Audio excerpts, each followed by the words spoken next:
Have you ever been promised something only to have it taken away? So early in my film career, I was just cold DMing literally everybody, and one company reached back out. They gave me some of my first real opportunities out in LA. However, there was a lot of things that were questionable. They wanted me to direct and edit a music video, and they offered me $500, which is really low, especially in LA. But when you're a hungry, young, new artist and you want work, you'll pretty much do whatever rate is thrown at you. So I was grateful for the opportunity. I said, of course, yes, I would love to do this music video. They already had a location, choreographer, they had a whole bunch of dancers, and I was really excited. But yeah, $500 is pretty low, but it's great experience. You learn something on every single gig, especially when you are just starting out. I asked if I could rent any lights or like a hazer, and they said, sure, we'll reimburse you. I rented some Astera Titan tubes and a DF50 hazer, and that was about $375 out of my pocket that they were gonna reimburse. I find out the location is shared with another production, so they were trying to save money by shooting two videos in the same warehouse that were separated by rooms. And once the other production learned that I had a hazer, they acquired it, and I didn't even get to use it. They had a bigger artist, and the head of the company requested it, and he was there. It was a quick lose for me. They also borrowed my gaffer, used him on their shoot just as much as my shoot. He wasn't paying anything extra. I don't even know how that happened. So we're shooting in the same space, we're swapping resources, or really they're taking our resources, but the music video is going great. It looks amazing. The choreography is phenomenal. It's really exciting. We even had a friend come out and do Steadicam. It could have easily been like a $30,000 or $40,000 music video. Nowhere near that price. We finished the shoot. Everyone's really happy. I edit it. I send it in. They love it. The production company loves it. Everything's great until I get a phone call.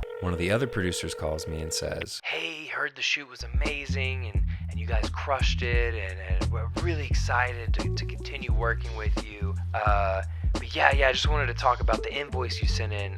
You sent in one that was $875. And I was like, oh yeah, I got some Astera Titan tubes and then a hazer for $375. And they just told me to add that on top because I was going to get reimbursed for it. And they were like, yeah, that's not, that was not supposed to happen.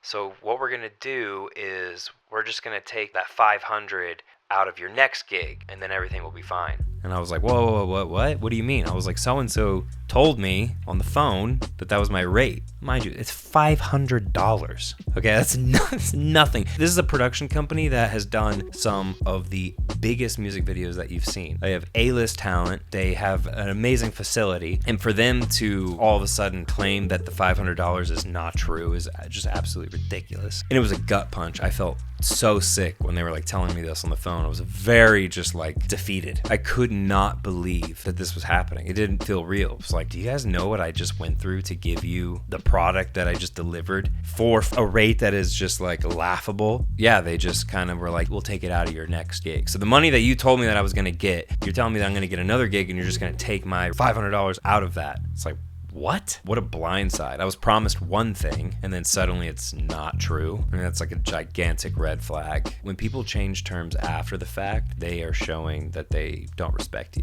That's a tactic to keep you dependent. And that's exactly why you should walk away from people like that. And I really stress this. These are flags that you need to identify early. People who think your passion is a weakness and they will prey on you because you are a young, talented filmmaker that's really hungry and eager, and they know you'll do anything to get them the product. So one of the lessons learned here is I should have gotten off that first phone call where they told me about my $500 rate and the lights, emailed all of the producers because they have multiple producers, said, hey, thanks for the call. That was amazing. Really excited for this gig. Just wanted to confirm the $500 rate plus the rental for the Astera Titan tubes and the hazer. And that way there's a paper trail because our conversation on the phone was just like a handshake deal. I'd already done several videos with them. We've had no problems. So all of a sudden this was like a massive problem to them. And I had no way to prove it other than my word, which should have been enough because of what I'd already done for them. So this is sort of just like a learning lesson. I have many of these. This was just one that happened really early in my career, and I never worked with these people again. They've had so many people come out against them with similar stories. It's the same story, you know, it's unfortunate, but you just have to look out for that. There's another sad part of the story.